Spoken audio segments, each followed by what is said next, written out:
So this is something we've been keeping an eye on for quite some time. Um, and probably one of the biggest, noises to be made is from the music industry. Obviously, this is affecting vast amounts of bands who would normally tour Europe quite easily because of freedom of movement and because, well, they didn't have to do, all this stuff that they used to have to do.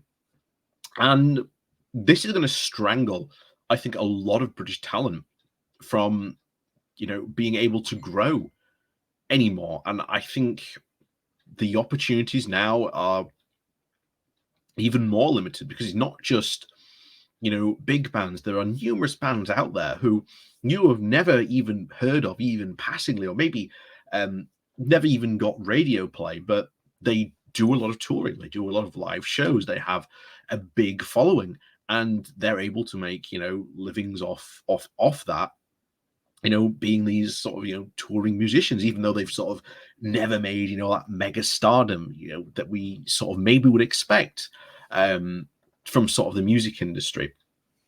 So what's changed? Well, obviously it's Brexit, and Brexit is obviously the number one culprit in all this. And we're going to go over this piece from The Guardian all about just how farcical these changes have become. And remember, this isn't the EU's fault.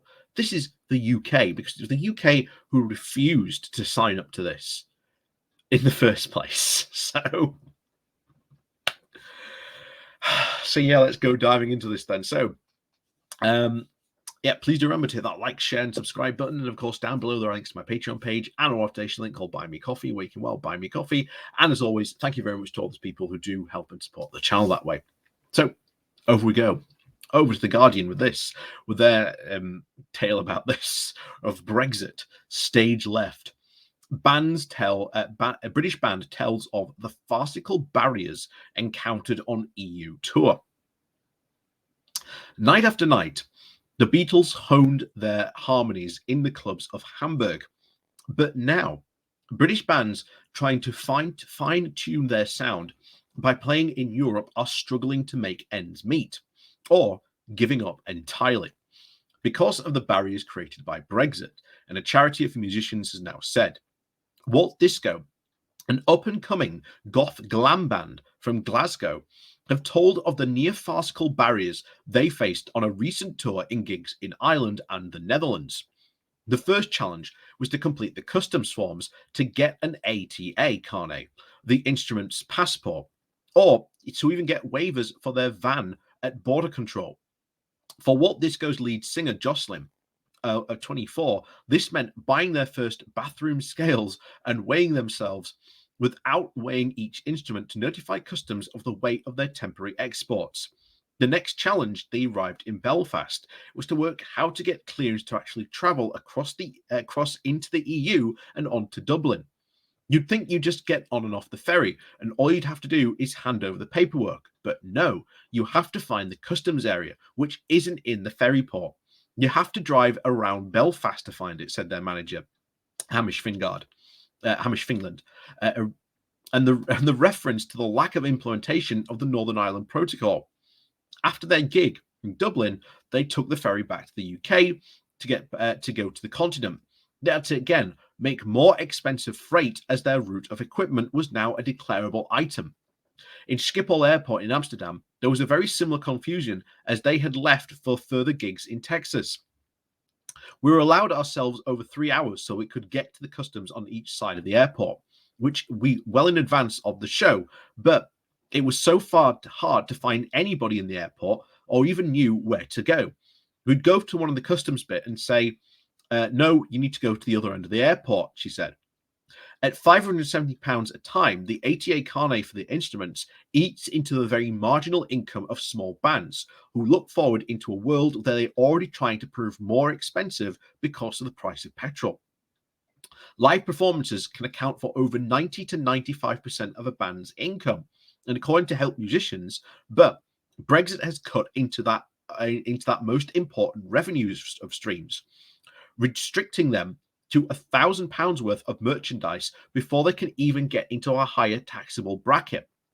For Walt Disco, this is not good, equating just over 50 vinyl records at £20 each, a fraction of what they could hope to sell after performances to a typical 500-strong crowd.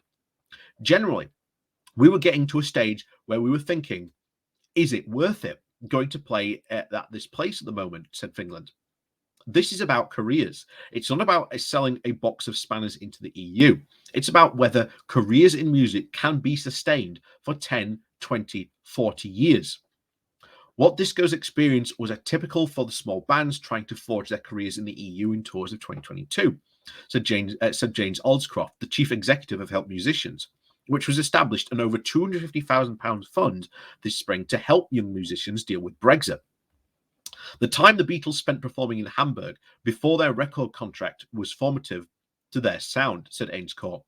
This is why they learned their harmonies and learned how to play incredibly tightly to become together as a band. You've got to learn from that and act for live performances and frequently seeing what works and what doesn't before a crowd. The barriers that Brexit has put up means these types of careers are being held back, possibly even curtailed, as some musicians will just give up. Most musicians are freelancers. They are small businesses. They're exactly the kind of people that the Conservative Party ought to be cherishing. These are the people who, in Norman Tebbett's terminology, got on their bikes and went off and found work. One of the cool things they ought to do is take off the shackles of the music industry and allow UK music to get back on the global stage. Site, of course, has another view. They probably know that musicians and creative people are not Conservative voters. Why would they appease us? From a Scottish perspective, a lot of Scottish musicians can't wait to vote for independence because it feels like our only way back into the EU. And of course, that's just one band. That's just the experiences of one band. And I can guarantee you, that is happening to so many other businesses, to not just musicians, but all sorts of other small businesses. Because time and time again, we've heard from Conservatives, oh my God, we're so supportive of small businesses. But what exactly are they doing for small businesses? They're doing nothing. And we always said it would be the small and medium-sized companies, which, as he rightly points out, these small, these musicians, that they're technically the small businesses in that creative area. And just like any other small, company who may be selling, a bag of spanners into the EU, might be having massive problems and massive costs and able to do that now, which may be themselves going, well, what's the point anymore? We've covered, I don't know how many businesses we've covered on this channel that have lost since Brexit. They've gone, well, we've lost 20% of our business, or exports counted for 30% of our business. What's a business to do when you're losing that amount of your business? That's a lot of business to lose. Or even try to continue to do at an increased price where your margins for profit may have already been very small to begin with. Your profit margin may have gone from something like maybe it's £150 profit to maybe even less than that. And of course, you'd have to have been selling in large enough volumes to do, which some small companies are able to do. But hey, if Brexit comes along and now starts cutting into that margin, well, what's the point? And this is the message we are continually hearing. Why are we doing this? We're just going to give up. So, unfortunately, just in the case of the music industry, as in the case of many industries that are facing these problems, that is the question many of them are now asking. And that will mean less revenue for these companies. But that's been the case that we've been saying and putting forward since 2016.